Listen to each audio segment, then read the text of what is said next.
Hi hello இது உங்கள் fiction world. நான் உங்கள் ஃபேமிலியில் ஒருத்தர். இன்றைக்கி நம்ம பார்க்க போகிறது நம்ம OT7ஓட horror FF haunted castle part 5 தான். போன பார்ட் வரைக்கும் பார்க்கலன்னா கண்டிப்பாக இந்த எஃப்எஃப் பாருங்கள்.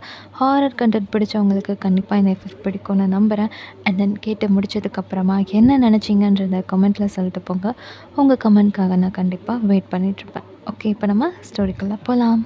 போன பார்ட்டோட லாஸ்ட்டில் அந்த கேஸ்டலுக்குள்ளே போன நீங்கள் எல்லாருமே ஒரு டாஸ்க்குன்ற பேரில் கேமில் மாட்டிகிட்ருக்கிற மாதிரி அந்த கோஸ்ட் பண்ணியிருந்திருக்கோம். ஸோ உங்கள் எல்லாருக்குமே 1 hour டைம் கொடுத்து அது சொன்ன வேலையை முடிக்க சொல்லியிருந்திருக்கோம். ஸோ அதுலேருந்து இப்போ நம்ம கண்டினியூ பண்ணலாம். இப்போ ஃபர்ஸ்ட்டு டாஸ்க்குக்கு போன அந்த 8 பேரை பார்க்கலாம். செகண்ட் ஃப்ளோரில் 4 பேரும், தேர்ட் ஃப்ளோரில் 4 பேருன்னு பிரிஞ்சு போயிருந்திருப்பீங்க. செகண்ட் ஃப்ளோரில் ஜிமின், ஜங்குக், மென்ஜு, நிவி 4 பேரும் இருக்கீங்க. அண்ட் தேர்ட் ஃப்ளோரில் அந்த கைடு, தயோங், அப்புறம் ஐரின், ஜியா 4 பேரும் இருக்கீங்க. இப்போது 2 பேராக ஒரு ரூம்குள்ளேயும் போயிட்டு உங்கள் கேண்டிலோட ஹெல்ப்பில் அங்கே இருக்கிற எல்லா திங்ஸையும் உருட்டி பார்க்குறீங்க. ஒரு சில ரூம்ஸில் திங்ஸ் எல்லாம் இருக்குது, ஒரு சில ரூம்ஸில் திங்ஸ் எதுவுமே இல்லை, வெறும் காலி ரூம்ஸாக இருக்குது. ஸோ இந்த மாதிரி நீங்கள் தேடி தேடி பதட்டத்தில் நிறையா விஷயங்களை கீழே போட்டு உடைக்கிறது, இந்த மாதிரியெல்லாம் போயிட்டு இருக்குது. ஸோ ஒருத்தர் மாற்ற ஒருத்தர் பயந்துக்கிறது அண்ட் இந்த மாதிரி நிறையா நடந்துகிட்ருக்கு. ரொம்ப அமைதியாக வெளியே மலை சத்தம் மட்டுமே கேட்டுட்ருக்கிற அந்த அட்மாஸ்ஃபியரில் இந்த மாதிரி ஒரு கேம், அதுவும் ஒரு கோஸ்டோட கேம். ஸோ இந்த ரொம்ப ஒரு மாதிரி பயம், தயக்கம் அண்டு படபடப்பு அண்ட் அதையும் தாண்டி இந்த 1 மணி நேரத்தில் நம்ம இதை கண்டுபிடிக்கலன்னா நமக்கு என்ன ஆகும் அப்படின்ற ஒரு நர்வஸ்னஸ் எல்லாம் சேர்ந்து நீங்கள் ஒரு மாதிரி பயந்துக்கிட்டே அதெல்லாம் தேடிட்டுருக்கீங்க. இப்போ கீழே செகண்ட் ஃப்ளோரில் ஜிமினும் மின்ஸும் ஒரு ரூம்குள்ளே போய் தேடிட்டுருக்காங்க. அதே மாதிரி ஜங்குக்கும் நிக்கியும் ஒரு ரூமில் தேடிட்டுருக்காங்க. இப்போது ஜங்குக் நிற்கிற ரூமில் அந்தளவுக்கு திங்ஸ் இல்லை. ஸோ கொஞ்சமான திங்ஸ் தான் இருக்குது. இப்போது அவரை தேடி பார்த்துட்டு இருக்கும்போது அங்கே ஒரு டேபிள் மிரர் இருக்குது. அது முன்னாடி அந்த சாண்ட் கிளாக் இருக்குது. அது பார்க்குறதுக்கு சாண்ட் கிளாக் மாதிரி தான் இருக்குது. பட் அதில் சாண்டுக்கு பதிலாக ரெட் கலரில் ஏதோ இருக்குது. ஸோ அதை பார்த்த உடனே நிக்கியை கூப்பிட்டு இங்கே பாரு அப்படின்னு சொல்கிறாரு. ஸோ நிக்கியும் அதை பார்த்துட்டு ஒரு வேளை இதுவாக தான் இருக்கும் அப்படின்னு சொல்லி கையில் எடுத்துக்கிறா. ஸோ இப்போது அடுத்த ரூமுக்கு போகிறாங்க. இப்போ அந்த கிளாக்கை கையில் எடுத்துகிட்டு அந்த ரூம் விட்டு வெளியே அந்த கதவை லாக் பண்ணும்போது அந்த ரூமில் நம்பர் இருக்கும் இல்லையா, ரூம் நம்பர். ஸோ அந்த நம்பர் ஒரு மாதிரி ரெட் கலரில் ஷைன் ஆகுது. ஸோ அதை கண்டுக்கல, டக்குன்னு பார்த்துட்டு திருப்பி அடுத்த ரூமுக்கு தேட போயிடுறாங்க. இப்போ அதே மாதிரி ஜெமினும் அண்ட் மின்ஸோ இன்னொரு ரூமில் தேடிட்டுருக்காங்க.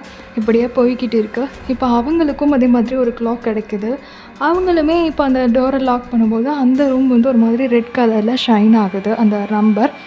ஸோ இப்போ அடுத்து அப்படியே தேடிகிட்டே இருக்கும்போது இப்போது அடுத்த ஒரு ரூமில் அந்த கிளாக்கு கிடைக்கிது. ஸோ ஜங்குக் இந்த மாதிரி ஷைன் ஆகக்கூடிய நம்பர் பிளேட் இருக்கிற ரூமில் மட்டும்தான் லேம்ப் இருக்குன்றத ஒரு ஹிண்ட்டாக யூஸ் பண்ணுறான். இப்போ அதை ஜிமனுக்கும் பாஸ் பண்ணுறான்.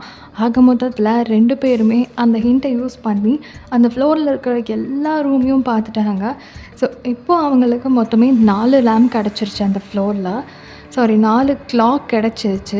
ஸோ இப்போ இதை மேலே இருக்கிறவங்க கண்டுபிடிச்சிட்டாங்களா இல்லையா அப்படின்றத தெரிஞ்சுக்கணுமேன்னு சொல்லிட்டு இப்போ அந்த ஃப்ளோர்லேருந்து மேலே போகிறாங்க. மேபி அங்கே 6 கூட இருக்கலாம் இல்லையா அப்படின்னு சொல்லிட்டு அங்கே போனால் அங்கே இன்னும் யாருமே ஒன்றுமே எடுக்கவே இல்லை. ரூமாக தேடிட்டு தான் இருக்காங்க. ஸோ அவங்களுக்கு இந்த ஹிண்ட்டை சொல்கிறாங்க, இந்த மாதிரி ரெட் கலரில் அந்த நம்பர் ஷைன் ஆகிற ரூமில் தேடி பாருங்கள், கண்டிப்பாக அங்கே இருக்கும் அப்படின்னு சொல்லிட்டு. ஸோ இந்த ஹிண்ட்டை யூஸ் பண்ணி அந்த ரூம்ஸ் எல்லாம் தேட ஆரம்பிக்கிறாங்க. ஸோ அதே மாதிரி ஒரு 15 to 20 மினிட்ஸ்லேயே 4 கிளாக் எடுத்தாச்சு. இப்போ அவங்கக்கிட்ட 4, இவங்கக்கிட்ட 4, மொத்தம் 8 கிளாக்ஸ் இருக்குது. இப்போ இன்னும் 2 கிளாக் கண்டுபிடிக்கணும். ஸோ இப்படியே தேடிட்டே இருக்கும்போது அதில் அந்த ஃப்ளோரோட லாஸ்ட் ரூமில் ஒரு கிளாக் கிடைக்கிது. ஸோ 9 கிளாக் ஆகிடுச்சு. இங்கே மொத்தமே 55 மினிட்ஸ் ஆகிடுச்சு. இன்னும் 5 மினிட்ஸ் தான் இருக்குது. இப்போ அந்த ஃப்ளோரோட காரிடாரில் நின்று என்ன பண்ணுறதுன்னு தெரியாமல் ஒரு மாதிரி திணறி போய் எல்லோரும் யோசிச்சுட்டு இருக்கிற இந்த டைமில் அந்த காரிடாரோட லாஸ்ட் அந்த எண்டில் ஒரு கேண்டில் எரிஞ்சிட்ருக்கு. ஸோ அந்த கேண்டிலோட ஸ்டாண்டாகவே அந்த கிளாக் தான் இருக்குது. அதை ஜியா பார்க்குறா. தியோங் அங்கே பாருங்களா அப்படின்னு சொல்லிட்டு அதை காமிக்கும் போது தியோங் திரும்பி பார்க்குறான். நல்லா கூர்ந்து பார்த்தா அந்த கேண்டில் வந்து அந்த கிளாக் மேலே தான் இருக்குது. ஸோ எல்லோரும் வேகமாக ஓடி போயிட்டு அந்த கிளாக்கை எடுத்துக்கிறாங்க. ஸோ எடுத்து முடிச்சதுக்கப்புறமேட்டு ஆக மொத்தம் 10 ஆயிடுச்சு அப்படின்னு சொல்லிட்டு யோசிச்சுட்டு இருக்கும்போது இங்கே 4 மினிட்ஸ் தான் இருக்குது. ஸோ கரெக்டாக அந்த 1 ஹவருக்குள்ளார கரெக்டாக அந்த ரூமுக்கு வந்துடணும். இப்போ அந்த ரூமுக்கு ஓடணும். ஸோ எல்லாருமா சேர்ந்து ஓட ஆரம்பிக்கிறாங்க. இப்போ அவங்க போகும்போது அவங்கள சுற்றி பயங்கரமான க்ரீப்பியான வாய்ஸஸ், சவுண்ட்ஸு அது இதுன்னு கேட்டுட்ருக்கு. பயங்கரமாக காற்றடிக்குது. ஸோ ரொம்ப பயமுறுத்துகிற மாதிரியான விஷயங்கள்லாம் நடந்துகிட்ருக்கு. இப்போ வந்து ஆக மொத்தத்தில் எல்லாத்தையும் எடுத்துகிட்டு கண்ணு கூட திரும்பி பார்க்கக்கூடாது, ஓடிடணும்னு சொல்லிட்டு எல்லாருமே ஓட ஆரம்பிக்கிறாங்க. ஸோ அங்கே காற்றடிக்கிற அந்த ஸ்பீடில் அவங்க கையில் வச்சுருந்த கேண்டில்ஸ் ஃபுல்லாகவே அணைஞ்சு போயிடுது. இப்போ அப்படியே அந்த இருட்டுக்குள்ளாரையே ஒட்டுமொத்தமாக சேர்ந்து ஓட ஆரம்பிக்கிறாங்க. ஸ்டெப்ஸ் கண்டுபிடிச்சி அதில் இறங்கி தென் அவங்களோட ஃப்ளோருக்கு போயிட்டாங்க. இப்போ அவங்களோட ரூமை கண்டுபிடிச்சி போகணும். இப்போ ரூம் கிட்ட வரைக்கும் வந்தாச்சு. கரெக்டாக எல்லோரும் அந்த கிளாக்கோட உள்ளே போயிட்டு இருக்கிற இந்த டைமில் யாரோ ஒருத்தவங்க அவங்க எல்லோரும் பின்னாடியிலேருந்து துரத்திட்டு வர மாதிரி ஒரு ஃபீல். ஸோ கடன்னு எல்லோரும் உள்ளே போயிட்டு சப்புன்னு டோரை சாத்துறாங்க. இப்போ அந்த டோரில் யாரோ வந்து முட்டுற மாதிரி ஒரு சவுண்டு. எல்லாருக்குமே ஒரு மாதிரி நெஞ்செல்லாம் பட்டப்படன்னு அடிச்சுட்டு இருக்கு. ஸோ இந்த டைமில் தான் அவங்க எல்லோரும் பார்த்துட்ருக்காங்க. ஒருத்தர் மாதிரி ஒருத்தர் ஒரு வழியாக இதை முடிச்சிட்டோம் அப்படின்ற மாதிரி. இப்போ தான் அந்த ரூமில் மொத்தம் 7 மெம்பர்ஸ் தான் இருக்கிறாங்க அப்படின்றதையே நோட் பண்ணுறாங்க. 10 கிளாக் உள்ளே வந்துடுச்சு. ஆனால் 7 பேர் தான் இருக்காங்க. யாரை காணோன்னு தேடும்போது தான் ஐரின் அங்கே மிஸ் ஆகுறா. ஸோ எல்லாருமே ஒரு மாதிரி திகைச்சு போயிட்டு ஐரினுக்கு என்னாச்சுன்னு தெரியலைன்னு சொல்லி ஒரு மாதிரி ரொம்ப நர்வஸ் ஆகுறாங்க. அந்த கேர்ள்ஸ்க்கு எல்லாமே ரொம்ப பயமாக இருக்குது. பிகாஸ் அவங்க வந்து அவளோட ஃப்ரெண்ட்ஸ் இல்லையா. ஸோ ரொம்ப ஒரு மாதிரி பயந்துட்டு இருக்கிற இந்த டைமில் இப்போ டோருக்கு வெளியே ஏதோ சத்தம்லாம் கேட்டுட்ருக்கு. இப்போ வழக்கம் போல் ஒரு பேப்பர் வந்து விழுகுது அந்த டோருக்கு கீழே வழியாக. ஸோ அதை எடுத்து அந்த மிரரை திருப்பி அந்த பேப்பரையும் அதில் காமிக்கிறாங்க. மிரர் 2ஆக கீறி போயிருக்கு. ஸோ அதில் வந்து அந்த பேப்பரை காமிக்கும் போது அதில் கங்க்ராச்சுலேஷன்ஸ், நான் வச்ச கேமை நீங்கள் கம்ப்ளீட் பண்ணிட்டீங்க அப்படின்னு இருக்குது. ஸோ இப்போ என்ன பண்ணுறதுன்னு தெரியாமல் அங்கே இருக்கிற பெண் எடுத்து ஜிமன், அதான் நீ சொன்ன கேமை நாங்கள் கம்ப்ளீட் பண்ணிட்டோம்ல, அப்புறம் ஐரின் என்ன பண்ணா, தயவு செஞ்சு அவளை விட்டுரு அப்படின்ற மாதிரி எழுதி அனுப்புகிறான். இப்போ ஒரு பேப்பர் வருது, அதை எடுத்து படித்தா ஐரின் நீங்கள் கிளாக் கண்டுபிடிச்சா அதே ஏதோ ஒரு ரூமில் தான் இருக்கிறா, முடிஞ்சால் கண்டுபிடிச்சிக்கோங்க அப்படின்ற மாதிரி அதில் எழுதியிருக்கு. ஸோ கரெக்டாக அவங்க ரீட் பண்ணி முடிக்கவும் அந்த பேப்பர் ஒரு மாதிரி எரிஞ்சு போயிடுது. இப்போ எல்லாருமே ஒரு மாதிரி பயந்து போய் நின்றுட்டுருக்காங்க. ஸோ வெளியே பயங்கரமான க்ரீப்பியான சிரிக்கிற சத்தம்லாம் கேட்டுட்ருக்கு. ஸோ எப்படி வெளியே போகிறது அப்படின்ற மாதிரி எல்லாருமே ரொம்ப ரொம்ப பயந்து போய் கிட்டத்தட்ட அந்த கேர்ள்ஸ்லாம் அழுகவே செய்கிறாங்க. இப்போது அவங்க கையில் இருக்கிற அந்த சாண்டு கிளாக் எல்லாமே ஆட்டோமேட்டிக்காக அப்படியே மறைஞ்சு போகுது. எல்லோரும் ஒரு மாதிரி ஆச்சரியமாக பார்த்துட்ருக்காங்க. ஸோ இப்போ என்ன பண்ணுறது, ஐரினை எப்படி காப்பாற்றுறது அப்படின்னு சொல்லி எல்லோரும் ஒன்றா நின்று டிஸ்கஸ் பண்ணிகிட்ருக்காங்க. ஸோ இந்த டைமில் ஆரம் அண்ட் பவி அவங்க 2 பேரும் அந்த ஹாலில் சுற்றி எவ்வளவோ கஷ்டப்பட்டு தேடிட்டுருக்காங்க. ஆனால் அவங்களுக்கு எந்த ஹிண்ட்டுமே கிடைக்கவே இல்லை. ரொம்ப டயர்டாகிடுறாங்க. கிட்டத்தட்ட அவங்களுக்கான டைமும் முடிய போகிற டைமில் சோர்ந்து போய் அந்த ஹாலோட சென்டரில் அப்படியே உட்காந்துடுறாங்க. பவி ரொம்ப பயந்து ஆரமோட ஹேண்ட்ஸை டைட்டாக பிடிச்சிட்டு, அவ்வளோதான் இல்லை, என்னால் கண்டுபிடிக்க முடியல, உன்னாலையும் முடியல, இப்போ நம்ம இங்கேயே மாட்டிக்க போகிறோம்ல, அவ்வளோதான் இல்லை, போச்சு, நம்ம இங்கே வந்திருக்கவே கூடாது, ஒழுங்காக போயிருந்துருக்கணும், ஐயோ இப்போ என்ன பண்ணுறது, ஆடம் எனக்கு ரொம்ப பயமாக இருக்குது அப்படின்னு சொல்லி ரொம்ப ஒரு மாதிரி பயந்து போய் பேச, இங்கே ஆரம்க்கும் என்ன பண்ணுறதுனே தெரியல, டோட்டலி பிளாங்க் அவுட்டு. ஸோ மொத்தத்தில் முடிய போகுது அப்படின்ற மாதிரி தான் வந்து இருக்கிறாரு. ஸோ இந்த டைமில் அவங்களுக்கு ஆப்போசிட்டில் அப்படியே ரெட் கலரில் ஏதோ ரிஃப்ளெக்ஷன் மாதிரி பட்டுட்ருக்கு. ஸோ இவ்வளோ நேரமும் அது இல்லை, இப்போ எப்படி வந்துச்சு அப்படின்ற மாதிரி பார்த்துட்டு இருக்காங்க. ஸோ அது எங்கேருந்து வருது அப்படின்னு பார்த்தா ஒரு மிரரில் ஏதோ ஒரு வெளிச்சம் பட்டு அந்த வெளிச்சம் அப்படியே அந்த இடத்துல ரெட் கலரில் ரிஃப்ளெக்ட் ஆகுது. ஸோ அதே ரிஃப்ளெக்ஷன் இன்னொரு டைரெக்ஷன்லேயும் போடுது. என்னடா இது வித்தியாசமாக இருக்குது அப்படின்ற மாதிரி 2 இடத்தையும் பார்த்துட்ருக்காங்க. இப்போது அது என்னென்னு போய் பார்க்கலாம் அப்படின்ற மாதிரி ஒரு பக்கம் பவி போக இன்னொரு பக்கம் ஆரம் போகிறாரு. ஸோ அப்படியே போயிட்டு அந்த 2 ரிஃப்ளெக்ஷன் படுற இடத்தையும் பார்க்கும்போது ஒரு இடத்துல டோரோட அந்த நம்ம திருகி ஓப்பன் பண்ணுவோம் இல்லையா, அந்த மாதிரி ஒரு லாக் இருக்குது. ஸோ இன்னொரு இடத்துல ஒரு குட்டி பாக்ஸ் மாதிரி இருக்குது. ஸோ அந்த பாக்ஸு செவத்தோடு அப்படியே அட்டாச் ஆகி போயிருக்கு. இப்போது அந்த பாக்ஸை எப்படியாவது எடுக்கணும். ஆனால் அது உள்ளே இருக்குது, எடுக்க முடியல. இப்போ கீழே தேடுறாங்க ஏதாவது கிடக்குதா அப்படின்ட்டு. கத்தி மாதிரி ஷார்ப்பாக சின்னதாக ஏதோ ஒன்று இருக்குது. ஸோ அதை எடுத்து சுற்றி இருக்கிற அந்த இதெல்லாம் உடைக்கிறாங்க. முடிஞ்ச அளவுக்கு அதை வந்து எப்படி எப்படியோ வந்து குத்தி கீச்சு உடச்சி ஒரு வழியாக அந்த பாக்ஸையும் வெளியே எடுக்கிறாங்க. இந்த பாக்ஸ் ஓப்பன் பண்ணலாமான்னு பார்த்தா அதில் ஓப்பன் பண்ணுற மாதிரியான ஒரு வழியுமே இல்லை. இப்போ என்ன பண்ணுறதுன்னு தெரியாமல் கீழே போட்டு டம்மு டம்முன்னு அடுக்குறாங்க. ஆனாலும் அது ஓப்பன் ஆகுற மாதிரி தெரியலை. இப்போ அவங்களுக்குமே டைம் முடிய போகுது. கிட்டத்தட்ட ஒரு 10 மினிட்ஸ் தான் இருக்குது. இப்போ கடகடன்னு அந்த பாக்ஸ் எப்படியாவது உடைக்கணும் அப்படின்னு சொல்லிட்டு கீழெல்லாம் தூக்கி தூக்கி போடுறாங்க. ஆனால் அது உடையிற மாதிரியே தெரியல. ஸோ ரொம்ப பயந்துட்டு எப்படியாவது அதுக்கு வந்து ஹோல் மாதிரி ஏதாவது இருக்கா, கீ போடணுமா அப்படின்னு என்னென்னமோ யோசிக்கிறாங்க. பட் அது வந்து ஃபுல்லாக சுற்றி முழுக்குன்னு இருக்குது. ஆனால் அது பாக்ஸ் மாதிரி இருக்குது. இப்போ எப்படி ஓப்பன் பண்ணுறதுன்னு தெரியாமல் அப்படியே யோசிச்சுட்டு இருக்கிற இந்த டைமில் கையில் வச்சுருந்த அந்த கத்தி மாதிரியான ஒரு விஷயம் இருக்கும் இல்லையா, அதை பார்க்குறாங்க. ஸோ அந்த பாக்ஸோட அந்த 4 பக்கத்துலேயும் வந்து அந்த அட்டாச் ஆகிருக்கக்கூடிய அந்த கேப் இருக்கும்ல, ஸோ அந்த இடத்துக்குள்ள வந்து அதை விட்டு ஒரு மாதிரி கிளறாங்க. ஸோ அப்படியே கொஞ்சம் கொஞ்சமாக அந்த மாதிரி பண்ணி அந்த பாக்ஸ் ஒரு வழியாக உடச்சிடுறாங்க. உள்ளே பார்த்தா ஒரு கீ இருக்குது. ஸோ வேகமாக எடுத்து அந்த கீயை கொண்டு போய் அந்த லாக்கில் வந்து போடுறாங்க. ஸோ ஒரு வழியாக அந்த டோரையும் ஓப்பன் பண்ணிடுறாங்க. இப்போ அந்த டோரை ஓப்பன் பண்ணால் மறுபடியும் அவங்களோட ரூம் டோரை ஓப்பன் பண்ண மாதிரி இருக்குது. இப்போ மறுபடியும் அந்த ரூம்குள்ளே போயிட்டு அப்படியே கதவை அடைச்சிட்டு ஒரு மாதிரி மூச்சு வாங்கிட்டு நிற்காங்க. இப்போ லிட்ரலி பவி அழுதுட்டு ஆழமாக ஹக் பண்ணிட்டு நின்றுட்டுருக்கா. ரொம்ப பயந்து போயிடுது பாப்போல. ஸோ இந்த மாதிரி இங்கே நடந்துட்டு இருக்க அடுத்து பக்கத்தில் அந்த ஃபாரஸ்ட்டுக்குள்ளே ஜின்னும் அவரோட ஒய்ஃபும் ரொம்ப ஒரு மாதிரி பயந்து போய் சுற்றி ஒரே இடத்துக்கு வந்துட்டுருக்காங்க. ரொம்ப ஒரு மாதிரியாக இருக்குது. தூரத்தில் அவங்கள மாதிரியே 2 பேர், அதாவது ஜின்னும் சாஷாவும் மாதிரியே அவங்களோட ஷேடோவே அவங்க முன்னாடி அங்கே நடந்து போகிற மாதிரியெல்லாம் இருக்குது. ரொம்ப ஒரு மாதிரி பயம் வருது. அவங்க அந்த வழியை கண்டுபிடிக்கிறதுக்காக சுற்றி எங்கெங்கெல்லாமோ தேடி பார்க்குறாங்க. ஆனால் எவ்வளோ ட்ரை பண்ணாலும் அவங்க மறுபடியும் வந்த இடத்துக்கே வராங்க. ரொம்ப ஒரு மாதிரி டயர்டாக இருக்குது. இப்போ அவங்கள மாதிரியே பேராக அவங்களே வந்து சுற்றி ஒரு மாதிரி டூப்ளிகேட்டாக தெரிகிறாங்க. ஸோ தூரமாக ஏதோ ஒரு வழியில் நடந்து போகிற மாதிரி, லைக் அவங்க வந்து செத்து போகிற மாதிரி, அந்த மாதிரியெல்லாம் தெரிஞ்சுட்டு இருக்கு. ரொம்ப ஒரு மாதிரி பயத்தோட உச்சத்தில் இருக்காங்க. இது போக அந்த காட்டுக்குள்ளே வித்தியாசமான சத்தங்கள்லாம் கேட்டுட்ருக்கு. ஒரு மாதிரி லைக் ஒரு நேரம் அழுகிற மாதிரி, ஒரு நேரம் சிரிக்கிற மாதிரி, ஒரு நேரம் உருமுற மாதிரி, ஒரு நேரம் ஒரு மாதிரி பயங்கரமான மூச்சு காற்று, இந்த மாதிரி எல்லாம் கேட்டுகிட்டே இருக்கு. ரொம்ப பயப்படுறாங்க. ஸோ முடிஞ்ச அளவுக்கு ட்ரை பண்ணி அந்த காட்டுக்குள்ளேருந்து வெளியே வரணும்னு போராடிட்டு இருக்காங்க. இப்போது இந்த பக்கம் சுகா அவர் சொன்ன மாதிரி அவருக்கு கொடுக்கப்பட்ட மாதிரி அந்த மேப் யூஸ் பண்ணி அந்த ட்ரெஷர் பாக்ஸை வந்து தேடி போய்கிட்டுருக்காரு. ஸோ போகிற வழியில் நிறையா வேஸ்லாம் வந்து 4 வழி 5 வழி அந்த மாதிரிலாம் வருது. ஸோ இங்கே அவரோட ஒய்ஃப்க்கும் ரொம்ப பயமாக இருக்குது. அவங்களும் பக்கத்தில் சுகாவோட கையை பிடிச்சிட்டு அப்படி போயிட்டு இருக்காங்க. இப்போது அவருமே நிறைய வழியில் போயிட்டுருக்காரு.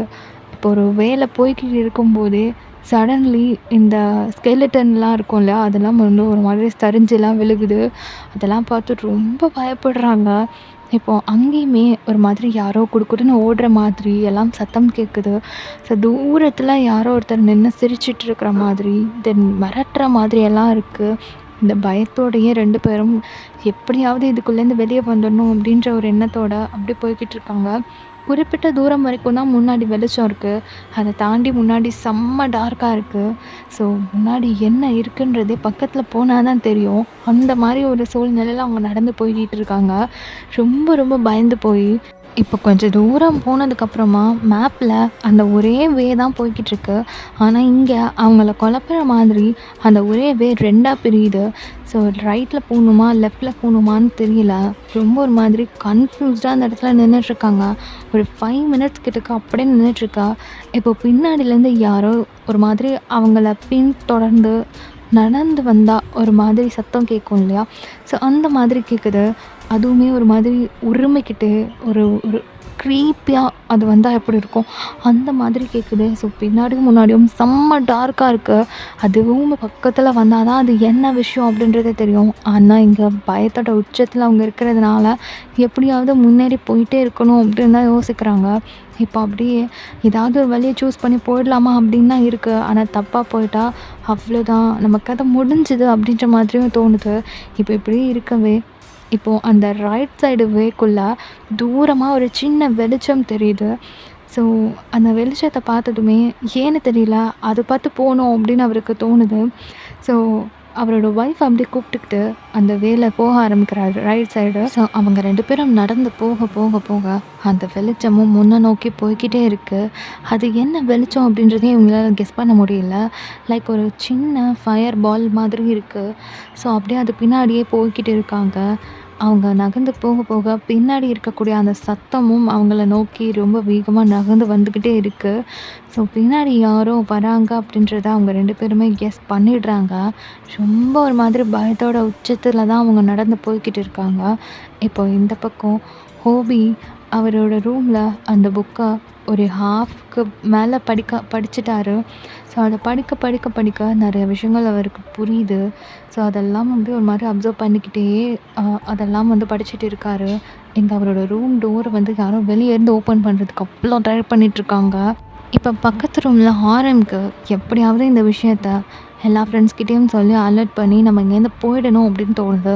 பிகாஸ் அவர் மட்டும்தான் இந்த விஷயத்தில் மாட்டிகிட்ருக்காரு அப்படின்றத அவர் நினச்சிட்ருக்காரு. ஆனால் சுற்றி எல்லாருமே ஒரு டாஸ்க்குள்ளே இருக்காங்க அப்படின்றதே அவருக்கு தெரியல. இப்போ அப்படியே யோசிச்ச மனுஷன் அந்த டோரை பொறுமையாக ஓப்பன் பண்ணுறாரு. பண்ணி பார்த்தா மக்னேஷ்க்கு எப்படி தெரிஞ்சதோ அந்த மாதிரி ரொம்ப ரொம்ப பழமையாக ரொம்ப ரொம்ப க்ரீப்பியாக அந்த கேஸ்டல் தெரிஞ்சிட்டு இருக்கு. ஸோ அப்படியே கால் பண்ணிக்கிட்டே ரொம்ப பொறுமையாக டோரை ஓப்பன் பண்ணி வெளியே பார்க்குறாரு. பார்த்தா நம்ம மக்னேஷ்க்கு அவங்க எல்லா விஷயமும் தெரிஞ்சதுக்கப்புறமா அந்த கேஸ்டல் எப்படி ரியாலிட்டியாக காமிச்சதோ அதே மாதிரி அவங்களுக்கும் காமிக்குது. ரொம்ப ரொம்ப பழசாக ரொம்ப தோசு படிஞ்சு ரொம்ப க்ரீப்பியாக ரொம்ப சைலண்ட்டாக. ஸோ இப்போ என்ன பண்ணுறதுன்னு தெரியாமல் யோசிச்ச மனுஷன் டக்குன்னு கையில் பவியை பிடிச்சிட்டு இப்போ மக்னேஷ் கூட அவங்களோட ரூமுக்கு போயிடலாம் அப்படின்ற மாதிரி டக்குன்னு குடுகுடுன்னு ஓடி போய் மக்னேஷோட அந்த டோர் ஓப்பன் பண்ணுறாங்க. பார்த்தா அவங்க அதுக்கு மேலே அரண்டு போய் என்ன பண்ணுறதுன்னு யோசிச்சுட்டு நின்றுட்டுருக்காங்க. இப்போது இவங்க வந்ததும் இவங்களுக்கும் ஏதோ ஆயிட்டிருக்குமோ அப்படின்ற மாதிரி ஆரம்க்கு தோணுது. ஆனால் அங்கே இருக்கிறவங்களுக்கு நம்ம மட்டும்தான் இந்த பிரச்சனையில் மாட்டிகிட்ருக்கோம் அப்படின்னு அவங்களோட தாட்டில் இருந்திருப்பாங்க. இப்போ இவங்க 2 பேரும் எதார்த்தமாக உள்ளே வந்தாங்களா இல்லை என்ன ஆச்சுன்னு தெரியலையே அப்படின்ற மாதிரி எல்லாருமே திருன்னு முழிச்சிட்டு தான் நின்றுட்டுருக்காங்க. இப்போ ஆரம், டே இந்த இடத்துல ஏதோ தப்பாக இருக்குடா, நம்ம உடனே இங்கேருந்து கிளம்பி ஆகணும், வாங்கடா பக்கத்தில் இருக்கிற அவனுங்களையும் கூப்பிட்டுட்டு இங்கேருந்து கிளம்பிடலாம் அப்படின்னு சொல்கிறாரு. இப்போ எல்லோரும் ஒருத்தர் மாற்றி ஒருத்தர் முழிச்சு பார்த்துட்ருக்காங்க. என்னடா அப்படி நிற்கிறீங்க, நான் சொல்கிறத நம்புங்கடா, எல்லாத்தையும் நான் வெளியே போய் விளக்கமாக சொல்கிறேன், தயவு செஞ்சு இங்கேருந்து போகலாம் வாங்கடா அப்படின்னு சொல்லி கூப்பிடுறாரு. பவியும் ரொம்ப பயந்து போய் ஆமாம் போயிடலாம் அப்படின்ற மாதிரி சொல்கிறாங்க. இப்போது நிக்கி பவியோட கை பிடிச்சிட்டு, எங்களுக்கும் இங்கே பெரிய விஷயம் நடந்துருச்சு, எல்லாத்தையும் பார்த்துட்டு தான் நாங்களும் நின்றுட்டுருக்கோம். இப்போ பிரச்சனையே ஐரனை காணும், அந்த கோஸ்ட் ஐரனை ஏதோ பண்ணிடுச்சு, அவளை எங்கேயோ லாக் பண்ணி வச்சுருக்கு, அவளை கண்டுபிடிக்கணும், அதுக்கு என்ன பண்ணுறதுன்னு தெரியாமல் நாங்கள் நின்றுட்டுருக்கோம் அப்படின்னு சொல்கிறா. இப்போ ஆரம் செம்ம ஷாக்கில், என்னடா நீங்களும் மாட்டிக்கிட்டீங்களா அப்படின்ற மாதிரி கேட்குறாரு. இப்போது ஒருத்தருக்கு மாற்றி ஒருத்தர் என்னென்ன நடந்துச்சு அப்படின்றத ஷேர் பண்ணுறாங்க. இப்போ ஆரம்க்கு நடந்த விஷயத்த கேட்டதும் அவங்கெல்லாம் ரொம்ப பயந்து போயிட்டு என்னடா சொல்கிறேன் அப்படின்ற மாதிரி கேட்டுட்ருக்காங்க. இப்போ அவங்களுக்கு நடந்த விஷயத்த கேட்டதும் ஆரம் ரொம்ப ரொம்ப பயந்துட்டு இது வேறையா அப்படின்ற மாதிரி கேட்டுட்ருக்காரு. ஸோ இப்போ ஆல்மோஸ்ட் 9 பேர் இருக்கோம். அதனால் 2 டீமாக பிரிஞ்சு 2 ஃப்ளோர்லேயும் போயிட்டு ஐரனை தேடலாம் அப்படின்னு பிளான் போடுறாங்க. ஸோ எல்லாருக்குமே ஓகே அப்படின்ற மாதிரி இருக்குது. எப்படியாவது ஐரனை கண்டுபிடிச்சிடணும் அப்படின்னு தோணுது. ஸோ அப்படியே வந்து முடிவு பண்ணிவிட்டு எல்லோரும் ஒரு மாதிரி பூஸ்டப் ஆகிட்டு டோரை ஓப்பன் பண்ணலான்னு கை வைக்கும் போது டோர் நல்லா லாக் ஆகிடுது. வெளியேருந்து யாரோ லாக் பண்ண மாதிரி. ஸோ எவ்வளோ ட்ரை பண்ணாலும் அந்த டோரை ஓப்பன் பண்ணவே முடியலை. அது வேறு ஒரு கேஸ்டலோட டோர் அப்படின்னும் போது எப்படி இருக்கும், ரொம்ப பெருசாக வேறு இருக்குது. ஸோ எவ்வளோ தள்ளினாலும் அது ஓப்பனே ஆக மாட்டேங்குது. இப்போ அந்த கீழே இருக்கிற கேப்லேயே ஒரு பேப்பர் விழுது. என்னடா அப்படின்ற மாதிரி அந்த பேப்பரை எடுக்கிறாங்க. ஸோ ஐரன் கையில் வச்சுருந்த அந்த கிளாஸை வந்து அப்படியே திருப்பி நிக்கி பிடிச்சிட்டு இருக்கா. ஸோ ஜெமன் அப்படியே அந்த பேப்பரை திருப்பிட்டு அது என்ன இருக்குது அப்படின்ற மாதிரி பார்க்குறாரு. அதில் நீங்கள் எல்லாருமே சாக போகிறீங்க அப்படின்னு எழுதியிருக்கு. இப்போ இதை படித்ததுமே தயோங்க்கு செம்மையாக கோவம் வருது. ஏய், அதான் நீ சொன்ன மாதிரி நாங்கள் எல்லாத்தையும் பண்ணோம்ல, நாங்கள் பண்ணி முடிச்சிட்டா எங்களை ஒன்றும் பண்ண மாட்டேன்னு நீ தான் நான் சொன்னேன். இவன் எப்படி பேசிகிட்டு இருக்கா, கொஞ்சம் கூட உனக்கெல்லாம் மனசாட்சியே இல்லை அப்படி இப்படின்னு சொல்லிட்டு பயங்கரமாக கத்துறான். இப்போ வெளியே இருந்து அந்த கோஸ்ட்டு பயங்கர க்ரீப்பியாக சிரிச்சிட்ருக்கு. ஸோ இதுக்கப்புறம் என்ன ஆக போகுது? ஐரின் எங்கே தான் இருக்கா? ஐரினை எப்படி கண்டுபிடிக்க போகிறாங்க? அவளை காப்பாற்றுவாங்களா இல்லையா? மீதி இருக்கிற மெம்பர்ஸ்லாம் அவங்களோட டாஸ்க்கை கம்ப்ளீட் பண்ணுவாங்களா இல்லையா? இந்த கேஸ்டலுக்குள்ளே இருக்கிற கோஸ்ட் அடுத்து என்ன பண்ண போகுது அப்படின்றத நம்ம நெக்ஸ்ட் பார்ட்டில் பார்க்கலாம். அது வரைக்கும் வெயிட் பண்ணுங்கள். So much love you all. By.